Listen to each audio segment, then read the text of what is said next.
I hired a woman to clean the house while my entire family was out. About an hour later, she called me and whispered, "Ma'am, is there anyone else in the house?"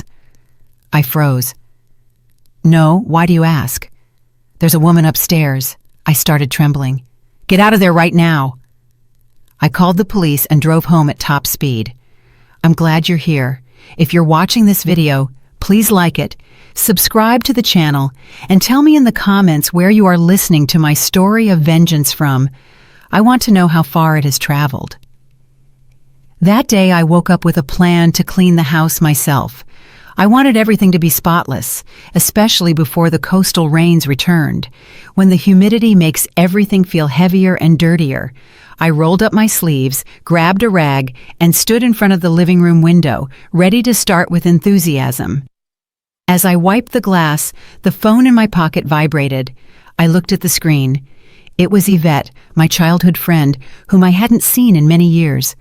Her cheerful voice filled the phone, letting me know she would only be passing through Savannah, Georgia for one day and wanted to invite me for coffee. My heart warmed hearing her familiar voice. Yvette and I shared so many memories, running through the fields, staying up late, talking about our dreams. How could I say no? But thinking about all the cleaning I had to do, I hesitated for a moment. I couldn't leave the house like that. Then, I remembered Brianna Parrish, the 20-something woman who lived in the alley near my place. She was slight, kind-natured, and needed some extra work to pay for her college classes. I called her, and she immediately accepted, grateful for the opportunity. I gave her precise instructions: clean the study, scrub the stairs to the second floor, and above all, be careful with the old dusty shelves belonging to my husband, Jerome. I left her a spare key and asked her to lock up tight when she finished. I drove to the Magnolia Tree Cafe where Yvette was waiting for me. We sat under a sprawling live oak tree. She told me about her life in the city, about her children who were already grown. I told her about Jerome, his work as a published novelist, and my tranquil, though sometimes empty days. We laughed, remembering old times. In the middle of our chat, my phone rang again. I saw the number. It was Brianna. I smiled, thinking she was calling to say she was finished, but when I answered, I didn't hear her usual shy voice. Instead, I heard agitated breathing, as if she was trying to contain a panic.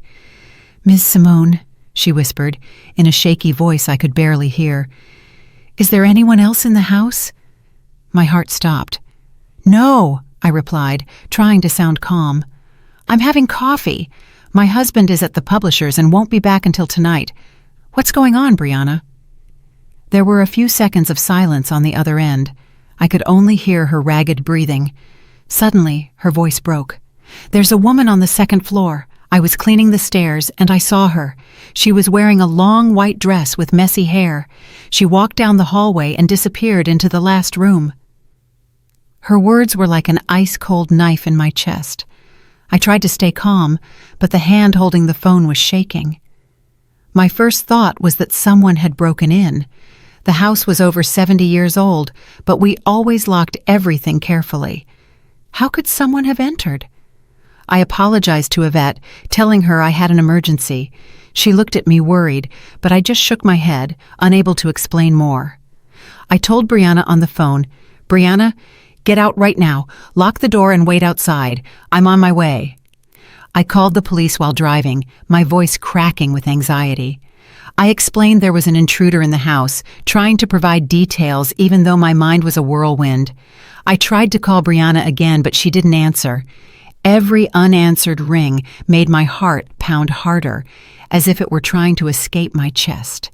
I imagined the worst, that something had happened to her, or that the intruder had attacked her. That day, the streets of Savannah seemed endless, even though I was flooring the accelerator. When I arrived home, a police cruiser was already parked in front of the door. Brianna was sitting hunched on the front step, her face pale, her eyes wide open, filled with terror. I rushed toward her, hugged her, and asked anxiously, "Are you okay? Did you see anything else?" Brianna just shook her head, her lips pressed together, as if she couldn't utter a single word. Two police officers, one middle-aged with a serious look, and a younger one, walked out of the house. They said they had checked every corner, every room, every closet, under the beds, even the backyard shed. There was no one. There were no signs of forced entry. All doors and windows were locked, without a single scratch or strange mark. I sighed with relief, but the feeling of uneasiness didn't leave me. Brianna recounted, still trembling. "I swear I saw her, Miss Simone. She didn't look real. She was like a shadow. I won't dare go up to the second floor again." I stroked her shoulder to console her, but a doubt began to grow inside me. This house was over 70 years old. It had belonged to Jerome's family before we moved in. The brick walls, the creaking wooden doors, the dark corners, they had always made me feel like they were hiding something, but I couldn't imagine a woman. Just then, I heard Jerome's sedan pull up the cobblestone driveway in front of the house. He got out, his face surprised to see the police car and me next to Brianna. I took his arm and quickly told him what happened. I expected him to be as worried as I was, to want to find out what was going on, but Jerome only smiled faintly, a smile I rarely saw. He approached Brianna, patted her shoulder, and said in a soft, almost mocking voice, "You must have been tired, honey, and confused the sun's reflection with a shadow. Our house is old. It has many corners that play tricks on the eyes." Brianna lowered her head without saying another word. I looked at her, my heart heavy. I knew she wasn't a fanciful girl. She was hardworking, honest. She had no reason to invent something like this. But Jerome's gaze, his calm, began to make me doubt myself. Maybe he was right. I apologized to the police for making them come out. A bitter embarrassment rose in my chest. I paid Brianna, asked her to go rest, and promised I would call her if I needed her. 3 months later, I officially retired. There were no more rushed mornings getting ready for work, no endless meetings, no days racing against deadlines. The old house in Savannah became my world, but the change of pace kept me awake at night. Every night I stayed up, staring at the ceiling, listening to the clock ticking in the darkness. During those nights, I began to notice strange sounds coming from the attic. At first, they were slight noises, as if something small accidentally fell to the floor. I convinced myself it was the wind blowing through the old windows or the wood creaking due to the changing weather. But little by little, the sounds became clearer, more vivid. I heard something like a chair scraping across the floor, slow and heavy. Then light but constant footsteps, as if someone were walking back and forth. Sometimes I even heard the rustle of paper, as if someone were silently turning the pages of a book. I told Jerome one morning. As we had breakfast in the kitchen, I tried to keep my voice steady, but I couldn't help feeling uneasy. "Honey, I've been hearing noises in the attic lately. It's not the wind, it sounds like someone is up there." Jerome yawned without looking up from the newspaper in his hands. He replied distractedly, "It's just rats, Simone. Our attic is old. It's full of stuff. It's mouse paradise. I'll buy some traps tomorrow, set them, and that's that." The next day, just as he promised, Jerome brought home some large metal traps, the kind that make a loud snap when they close. He placed them at the foot of the ladder leading to the attic, right beneath the old wooden door. "There," he said, dusting off his hands. "Now you can sleep soundly, my love." Oddly, the noises disappeared completely after that. No more footsteps, no scraping chairs, no rustling paper. I sighed with relief, convincing myself that Jerome was right. Maybe it was just mice and I had worried too much. But then, strange things started happening, things impossible to ignore. One afternoon, I bought a package of spicy sausage from the local market, my favorite for its intense flavor. Jerome, on the other hand, had never liked anything spicy. He wouldn't even taste it. I carefully wrapped the sausage in paper and stored it in the refrigerator, planning to enjoy it over the weekend. The next morning when I opened the door, I froze. A large chunk was missing. The cut was irregular, as if someone had sliced it off in a hurry. I asked Jerome, who was reading the newspaper in the living room, "Did you take some of the sausage from the refrigerator?" He looked up, frowning as if my question was absurd. I felt like trying something spicy yesterday, so I cut off a little piece," he replied distractedly. "It was good, actually." I stood motionless, unsure what to say. Jerome had never tolerated spicy food. He even complained when I cooked something with too much seasoning. But I didn't want to argue, so I just nodded and walked away. A doubt lodged in my chest.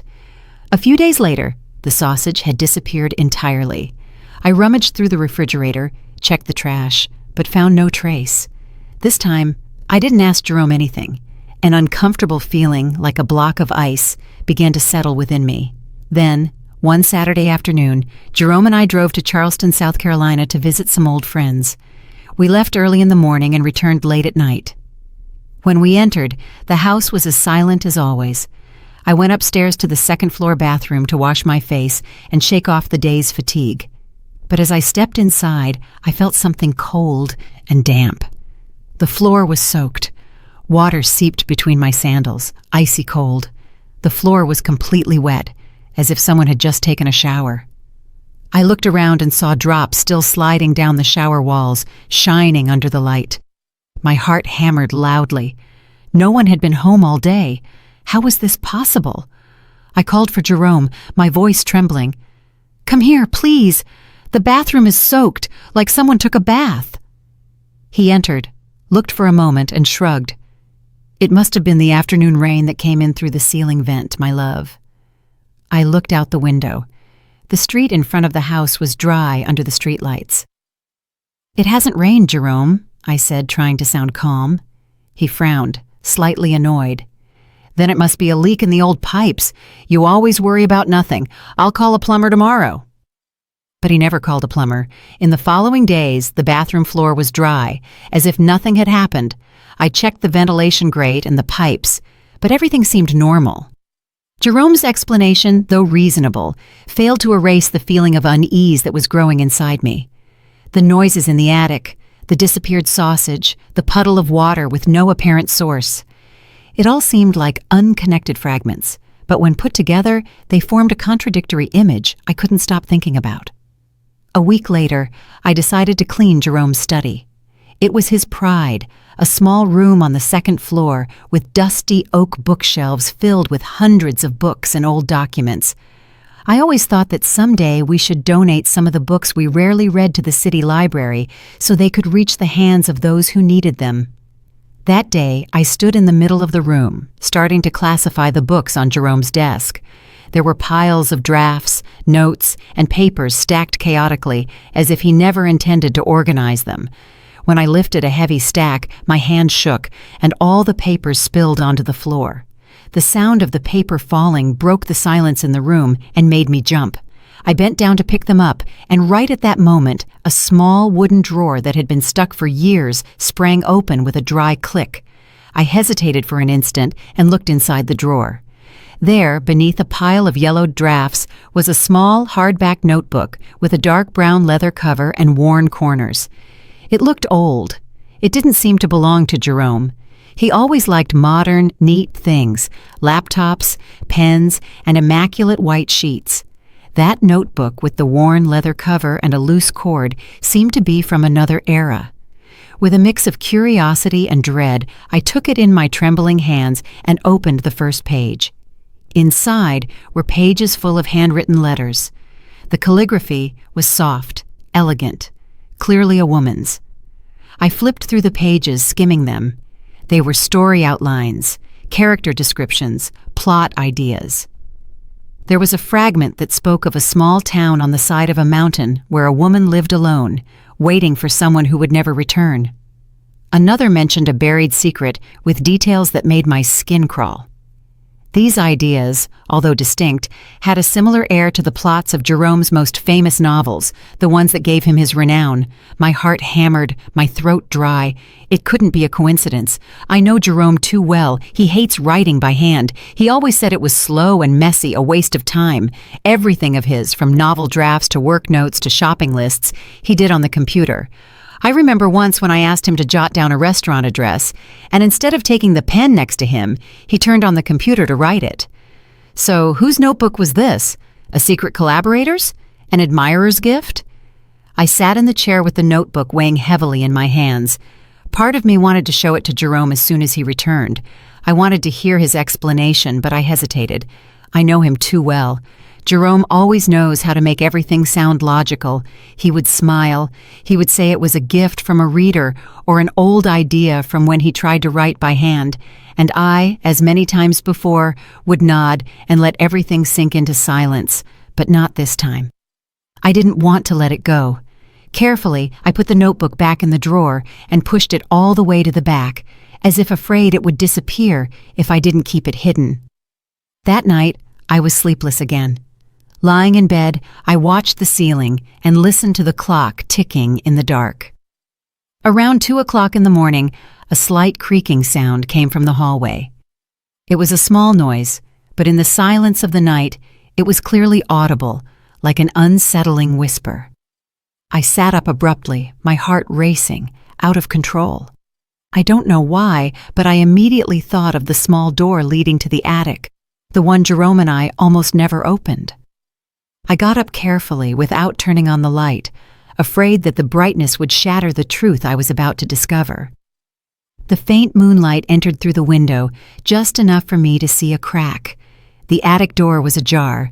A cold, damp draft descended, bringing with it the smell of old paper and stale air. I stood motionless, my feet glued to the floor.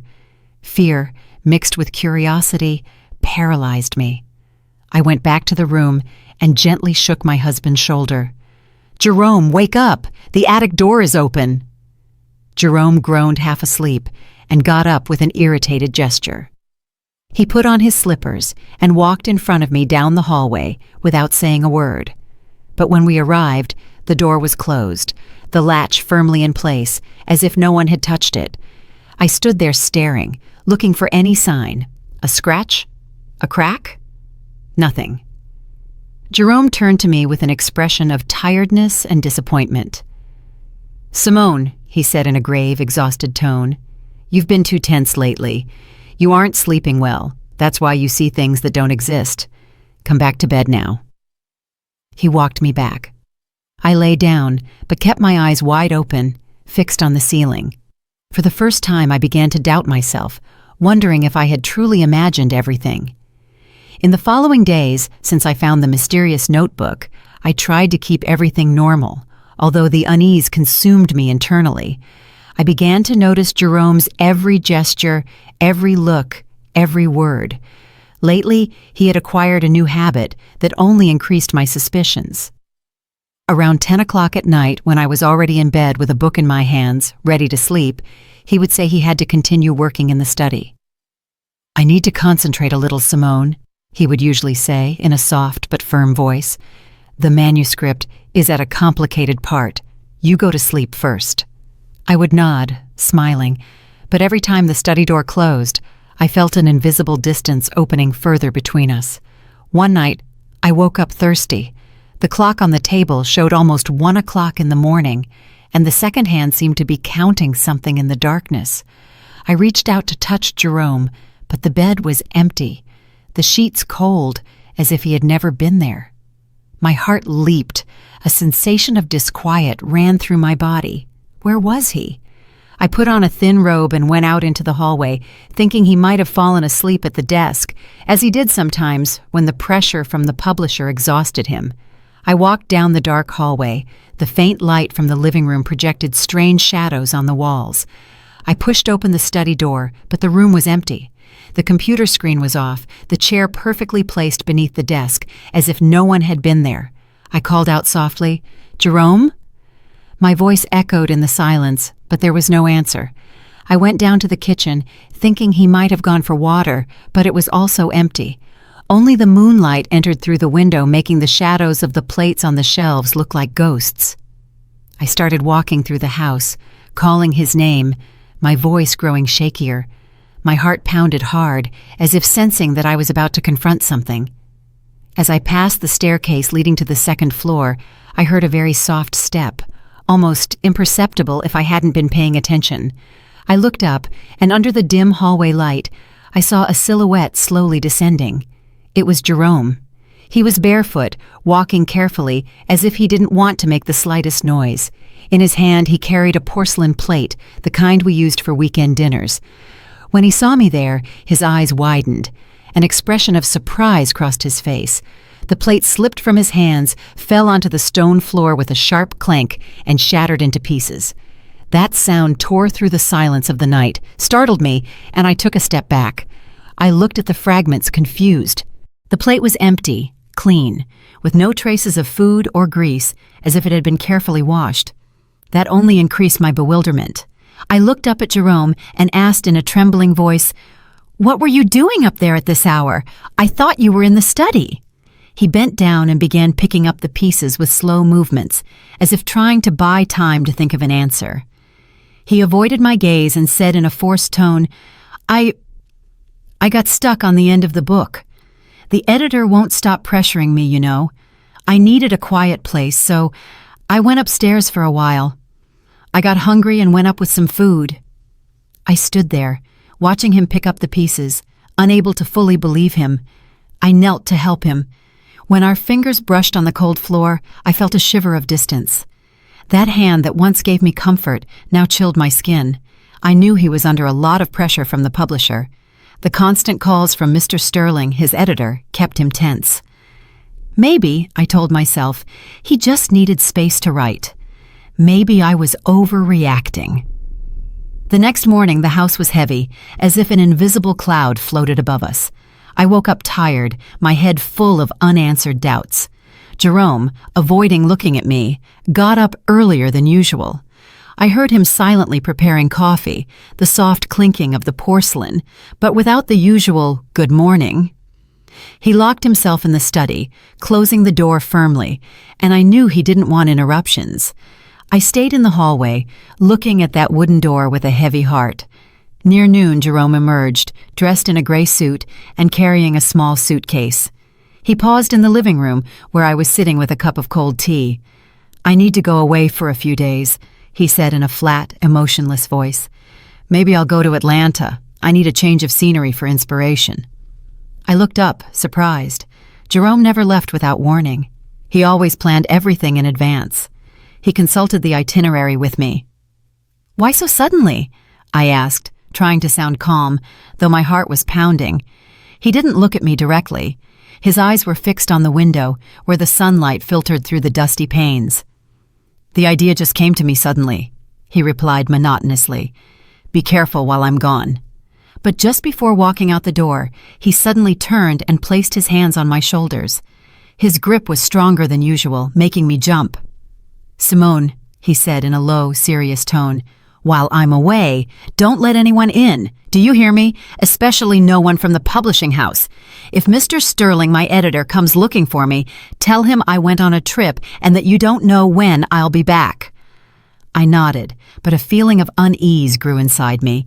His words didn't sound like a simple warning, but an order, an alert. Jerome had been gone for about 2 hours when the doorbell rang. I looked through the peephole and saw Mr. Sterling, Jerome's editor, next to a young assistant. Both looked impatient.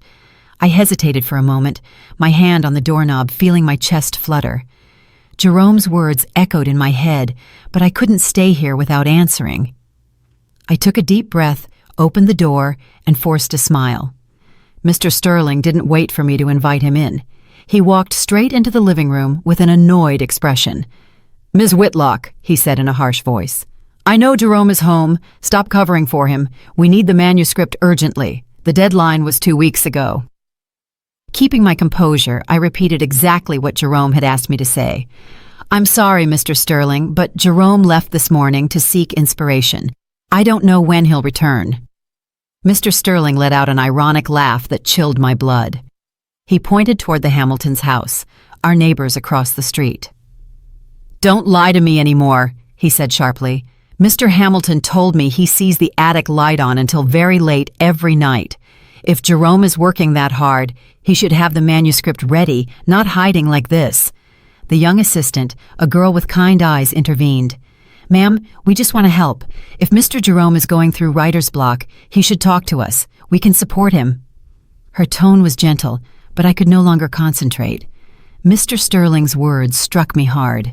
The attic light. I had never noticed that. We almost never went up there. It was full of old boxes and cobwebs. Why would a light be on? And why did Mr. Hamilton say he saw it every night? My heart seemed to stop. I tried to maintain my composure as I walked them to the door, promising to notify Jerome as soon as I had news. But as I closed the door, I leaned against it, trembling. My mind raced. The scattered fragments began to fit together. The noises in the attic, the piece of sausage that disappeared, the puddle in the bathroom, the mysterious notebook, the empty plate, and now the light. It all pointed to the same place. The attic, that forgotten space I hadn't been in for years. I no longer felt fear. Instead, a cold determination began to grow inside me, like a silent flame that pushed me to discover the truth. I went to the backyard shed, where a faint light from the street lamp filtered through the crack in the door. The smell of dust and old oil made me cough. I looked for the old folding ladder that we hadn't used since we moved in. It was heavy, covered in dust and cobwebs, as if time had left it behind. I dragged the ladder down the second-floor hallway, each step weighing me down, as if I were carrying all the accumulated suspicions.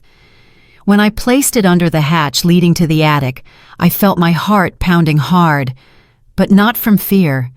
It was an urgency, a certainty that I was about to discover something that would change everything. The metal latch was rusty, so stiff that I had to use all my strength, grit my teeth, and push hard until it gave way. The metal made a sharp click like a final warning. I lifted the hatch door, and a suffocating, damp current of air descended, bringing with it the smell of old paper and years of confinement. That smell turned my stomach, but I didn't stop. I turned on my phone's flashlight. The cold white light cut through the darkness. I took a deep breath and climbed up. Each rung creaked beneath my feet, as if guiding me toward a world I wasn't prepared for. The attic was larger than I imagined. A dark space full of stacked cardboard boxes, old furniture covered with dusty white sheets, and cobwebs hanging like ghostly curtains. The only light came from a small, dirty window, leaving opaque beams on the wooden floor. I swept the flashlight across the entire space. My heart was beating so fast, it felt like it would jump out of my chest. In the farthest corner of the attic, there was a small, organized space, like an oasis in the middle of the chaos. A wooden table, a chair with a broken leg, and an oil lamp dimly lit, casting a yellowish, almost dying light. And then I saw her, a woman sitting with her back to me. She was thin, with long, white, tangled hair falling over her shoulders like a forgotten cascade. She wore a yellowed white dress with torn edges. The sound of the pencil scratching the paper was the only thing breaking the silence, like a faint heartbeat of life. I stood paralyzed, my throat closed, unable to utter a word. I stammered, "Who is there?" My voice sounded weak, swallowed by the darkness. The pencil stopped. The woman turned her head abruptly. Under the faint lamplight, her gaunt, pale face appeared. Her eyes were sunken, tired, but with something familiar that made me tremble. My world collapsed. My legs gave out, and I had to lean against an old trunk not to fall. It was Alana, my sister, the face I hadn't seen in 30 years, only in dreams and blurry photos. Alana, whom the entire family believed lost forever, was there in the attic of my house, in a state that broke my soul. Around her was a small world of secret existence, a huge stack of handwritten manuscripts, several empty cans, rolling water bottles, a dirty blanket on a thin mattress, and an old bucket for her necessities. Everything was living proof of a life in captivity. Alana looked at me, her dry lips trembling. She tried to speak, her voice hoarse, as if she had forgotten how. "Sister Simone." She couldn't say more. She just looked at me with eyes full of tears, as if begging for a forgiveness I didn't yet understand. I no longer heard anything. Hot tears welled up and ran down my cheeks. I walked toward her like a sleepwalker, my legs shaking, my head spinning. Alana, my sister, the one I had cried for until my soul was dry, thinking I had lost her forever. Now she was here, alive, like a ghost inside my own home. I took her thin arm. I felt every fragile bone beneath her skin. "Come downstairs to the living room," I said between sobs, my voice broken. "Come down now, Alana." I helped her stand up. A storm of emotions raged inside me. Joy at finding her, pain at seeing her like this, and fear of the questions screaming in my head. Why was she here? Who had done this to her? And Jerome? What did he have to do with it? I guided her down the stairs. Her every step was unsure, as if her legs didn't remember what it was like to leave that dark attic. The light of the house illuminated her face, highlighting her sunken features and narrowed eyes, unaccustomed to the glare. She looked like a creature of the dark, seeing the sun for the first time, and that broke my heart. Alana, my sister, who once shone like the Savannah sun, was now nothing more than a fragile shadow. I led her to the living room. I carefully sat her down in the most comfortable armchair, where the soft light of a lamp fell upon her like a caress. I rushed to the kitchen, filled a glass with cold water, and with trembling hands brought it to her. Alana tried to hold it, but her hands shook so much that the water spilled. I knelt down, held the glass, and helped her drink, sip by sip. Tears stung my eyes, but I held them back. I didn't want her to see me weak. She needed me to be strong, at least for now. After a few sips, Alana began to cry. It wasn't a soft cry. It was a silent scream, as if all the years of repressed pain were erupting at once. She collapsed onto my shoulder. Her thin body shook, and I could only hold her tight, feeling every vertebra through her clothes. I didn't ask her anything. I just stayed there in silence, letting her cry, letting the tears carry away some of the weight she had carried for so long. When Alana finally calmed down, she began to speak, her voice broken, barely a whisper.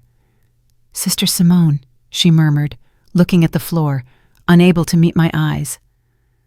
"I never thought I would see you again, especially not like this." I took her hand, squeezing it gently, trying to convey some warmth. "Tell me, Alana," I said, my voice firm yet tender. "What happened? Why are you here?" Then she began to tell me, every word of hers like a stab. She spoke of that fateful night 30 years ago when her life fell apart. Darren Albright, her editor at the publishing house, had summoned her to his apartment to discuss work. Alana, naive and young, believed him. But when she arrived, Darren was drunk. His gaze was no longer that of a boss, but of a predator. He tried to force himself on her, his voice loaded with menace. Alana defended herself with all her strength. She pushed him, but he didn't stop. In the midst of the struggle, she, panicked, grabbed a small marble statue and hit him in the head. "Sister, I just wanted him to stop," she said, her voice choked. I didn't want that to happen." But the blow was too strong. Darren fell to the floor, hitting his head against the coffee table, and lay motionless, showing no signs of life. Alana recounted that she was paralyzed, not knowing what to do, her mind blank with fear. Just then, Jerome appeared. He said he was just passing by to invite her to dinner at our house, but upon entering, he witnessed the entire terrifying scene. "I wanted to call the police, sister," Alana said, her eyes red. "I wanted to turn myself in, do the right thing, but Jerome wouldn't let me." He stood there, looking at her with chilling calm. "You'll go to prison, Alana," he said in a cold voice. "You'll lose your whole life. Let me help you. For Simone, I'll protect you." I listened, my body cold. Jerome, the husband I loved, whom I trusted, had manipulated my sister, using my own love for him. He convinced Alana that hiding the truth was the only way to protect me, to prevent our family from bearing the shame. That night, taking advantage of the darkness and isolation of the low-country woods near the Ogeechee River, Jerome carried Darren's body in his car. He quickly dug a grave on the hillside in a place no one knew and buried the secret there. Then he brought Alana to our house when I was already asleep and hid her in the attic. "It will only be temporary," he told her, "until everything calms down." But temporary turned into 30 years. Jerome turned Alana into a ghost, living in secret in her own sister's house. When the police investigated, they discovered that Darren had withdrawn a large sum of money before he disappeared. Jerome skillfully spread the rumor that Alana and Darren were having an affair and had run away together. That story, coupled with both of their disappearances, made everyone, even me, believe it was true. The investigation stalled, and Alana, in the eyes of the world, became a fugitive who abandoned her family. I stood there, tears streaming down my cheeks, but not from sadness. It was rage. It was the pain of betrayal. I remembered the days after Alana's disappearance, when I cried until I had no strength left, when our mother aged overnight from grief. I remembered Jerome's sudden literary career, his successful novels, the wealth and fame we achieved, all of it built upon my sister's pain and sacrifice. "I didn't know, Alana," I whispered, my voice broken. "I didn't know anything. I trusted him." "The first few years in the attic were hell, sister," Alana continued in a hoarse voice, her gaze lost as if reliving those dark days.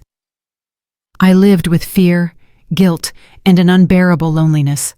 Every night, I dreamed the police were coming for me, or worse, that I was trapped forever in the darkness." She paused, breathing shakily. To keep from going insane, I started writing. I wrote about the stories I dreamed, about worlds where I could be free, where I wasn't a shadow. I listened, feeling every word like a stab. I imagined Alana, the vibrant young woman she once was, hunched in that cold attic, clinging to the pencil like the last spark of hope. "And one day," she continued, "Jerome found my writings. I thought he would encourage me, tell me to save them for myself. But no, sister. His eyes shone as if he had discovered a treasure.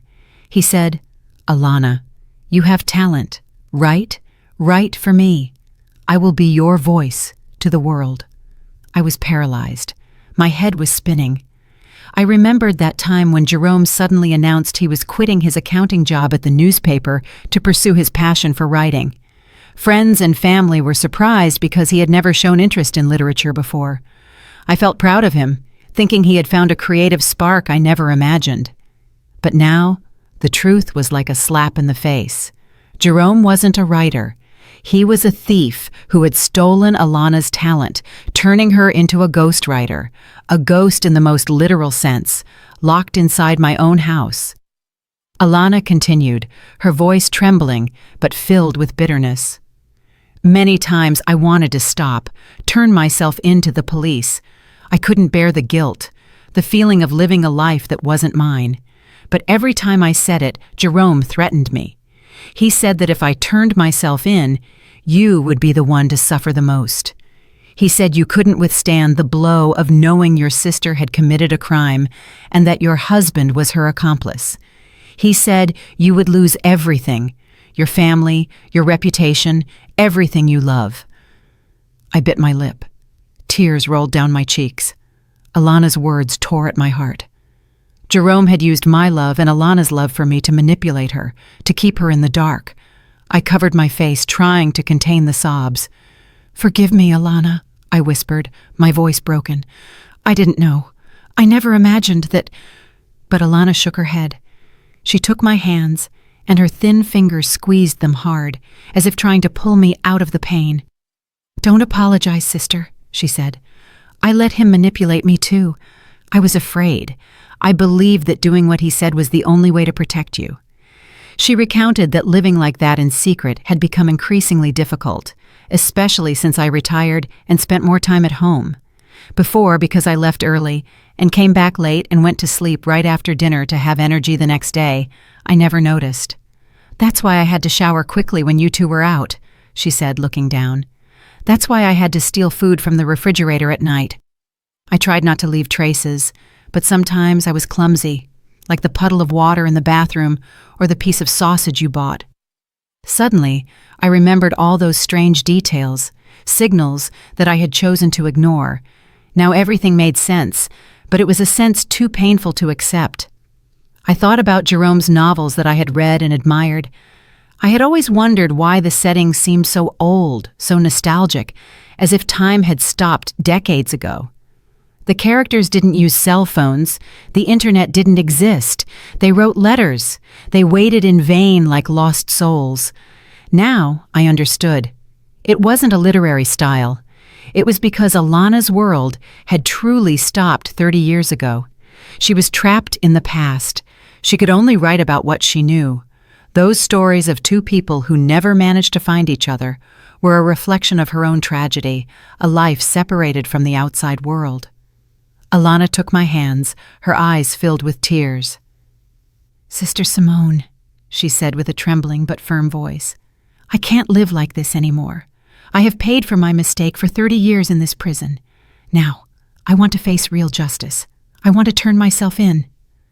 Her words were like a final stab, cutting the last threads of hope I had left. I had lost her once when I thought she had run far away. I didn't want to lose her again, but looking into her eyes, I knew it was what she needed. Liberation, the truth, no matter how painful. Tears rolled down my cheeks, but I nodded, squeezing her hand tightly. "Okay, Alana," I said, my voice catching. "I'll take you to the police station. We will face everything together." I hugged her, feeling her fragile body in my arms. My heart was full of pain, but there was also a small spark, the hope that though late, I could still help her regain her freedom.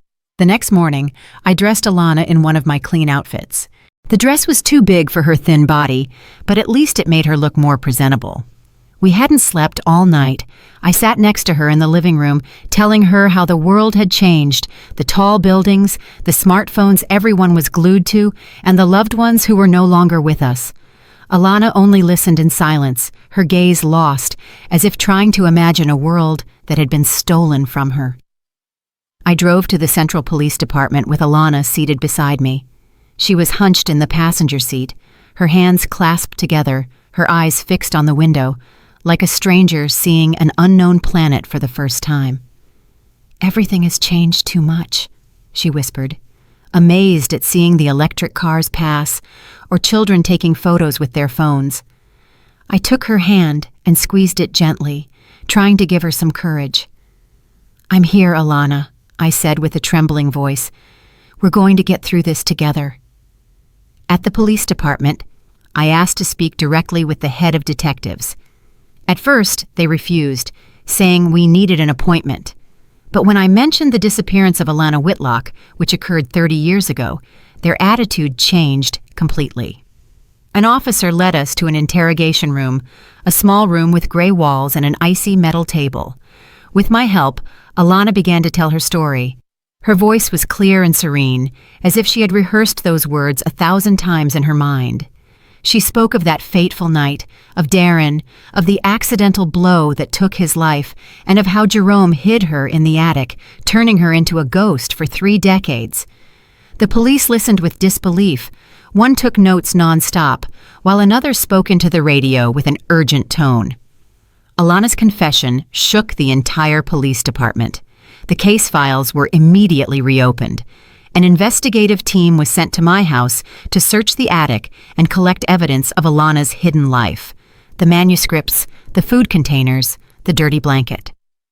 Another group, following Alana's precise directions, set off for the low country woods near the Ogeechee River. After a few hours of searching, they found human remains buried beneath an old tree deep in the forest. Preliminary DNA analysis confirmed they were the remains of Darren Albright, the man everyone believed had fled with her. The arrest warrant for Jerome was issued that same day. The police set up an ambush at our house, awaiting his return from his trip to Atlanta. I wasn't there, but later, Mr. Hamilton, our neighbor, told me that Jerome offered no resistance when they handcuffed him in front of the gate. He just lowered his head, his face expressionless, as if he had always known this day would come. Hearing that, I felt a strange emptiness. The man I once loved, whom I blindly trusted, was now nothing more than a distant shadow, burdened with the secret that destroyed my entire family. I hired the best lawyer for Alana, someone who committed to fighting for her to receive clemency. With the argument of self-defense and the 30 years she spent imprisoned, manipulated by Jerome, he believed justice would see her as a victim, not a criminal. I spent all day preparing things to take to her: clean clothes, books, and the dishes she loved most as a child. I wanted her to know that no matter what, I would always be by her side. But a few days later, while I was packing things to visit her, the phone rang. A cold, formal voice spoke from the other end of the line. "Ms. Whitlock, we regret to inform you, Alana Whitlock took her own life at the detention center last night." The phone slipped from my hands and fell to the floor with a dry thud. My world shattered again. Alana, my sister, the one I had just gotten back, had chosen to leave forever, leaving me alone in a pain that had no words. She had told the truth. She had faced her past, but maybe she couldn't bear another trial or the stares of a world that doesn't forgive. The officer said Alana had left a letter for me. That afternoon, they handed it over. I held it with trembling hands, looking at her soft, familiar handwriting, the same I had seen in the attic notebook, but now it was clumsy, unstable, as if she had used her last ounce of strength to write it. I opened the letter, and tears flowed before I read the first line. "Dear Sister Simone," she wrote, "when you read this, I will truly be free. For 30 years, I wrote to survive, to keep from disappearing, but I could never write under my own name. I lived as a ghost, and now it is time for that ghost to dissolve. I don't regret speaking the truth. It was the only right thing I did. Don't be sad. Think of it as I have finished the story of my life. The final manuscript is still in the attic, inside a wooden box under the table. It is the only work I wrote about myself. If you can, please let it carry the name of Lucia Whitlock." I folded the letter, hugged it to my chest, and soaked it with my tears. Lucia Whitlock, the name Alana wanted to use if she ever became a writer, the name that was stolen from her. I knew I had to fulfill her last wish. I would search for that manuscript and bring it to light so the world would know Alana's story. Not as a ghost, but as a woman, a writer, a soul who fought to be free. The trial against Jerome was held a few months later, turning into a scandal that shook the entire country. The press called it the ghostwriter of Savannah scandal. Newspapers filled their front pages with Alana's life story. A young woman locked away, stripped of her freedom, and used to build the fame of a man who didn't deserve it. Faced with irrefutable evidence, Darren's remains found in the low country woods, the manuscripts found in the attic, and Alana's testimony before her death, Jerome lowered his head and confessed. He was charged with multiple felonies: unlawful appropriation of copyrights, illegal deprivation of liberty, conspiracy to cover up a crime, and obstruction of justice. The sentence was a deserved ending, but I felt no relief. For me, Jerome had died the day I discovered the truth, the day the man I loved became a stranger. I did not attend the trial. I couldn't face him. I couldn't look into the eyes that once spoke words of love to me, but hid such a terrible secret. Instead, I returned to the house, which was once a home, but was now just a space full of painful memories. One afternoon, as the sunlight faded over the cobblestone street, I decided to go back to the attic. This time, I no longer felt fear or oppression.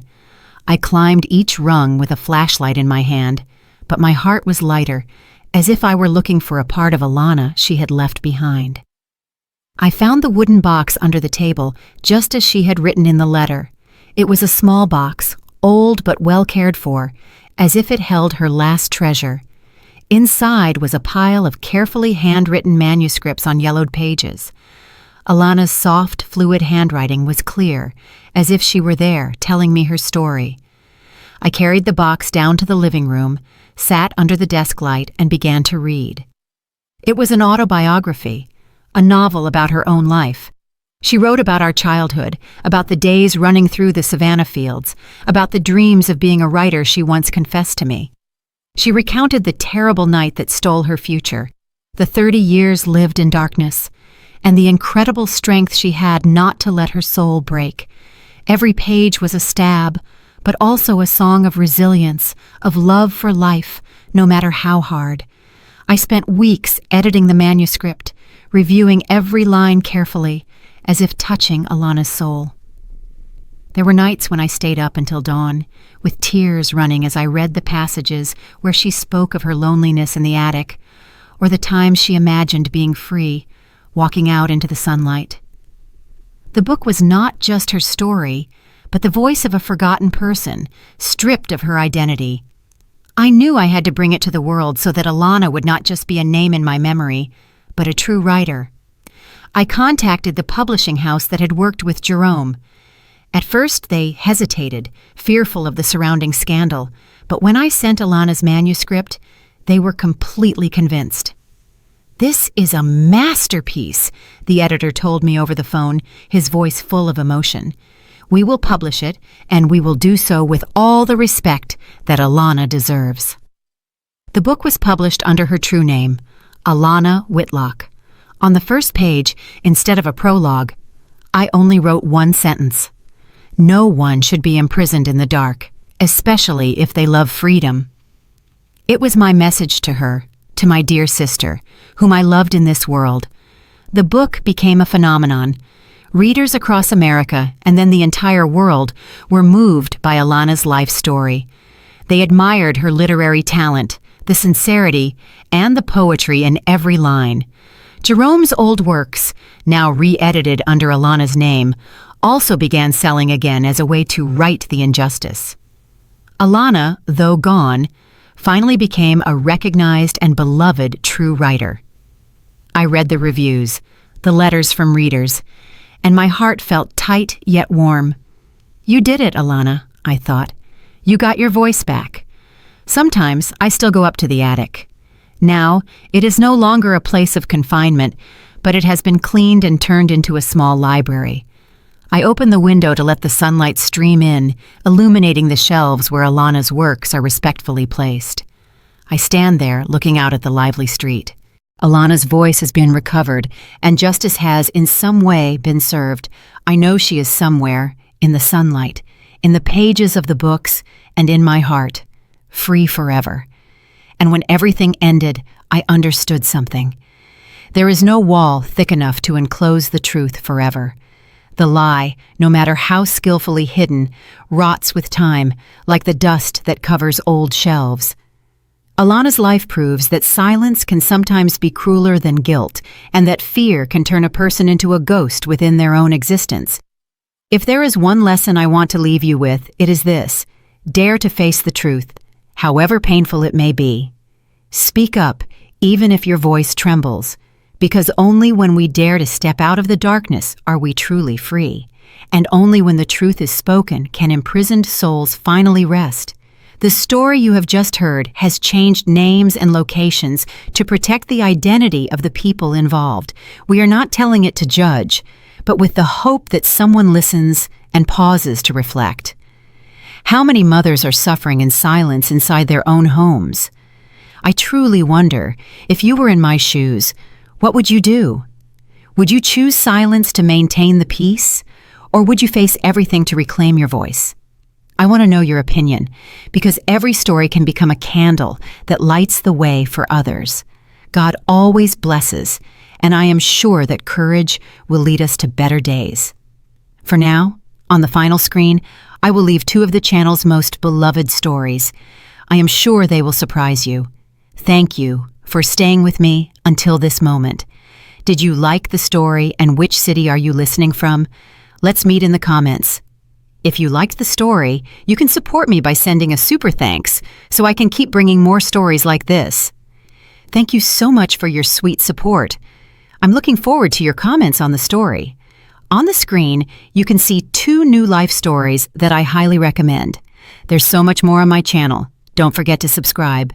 See you in the next life story, with love and respect.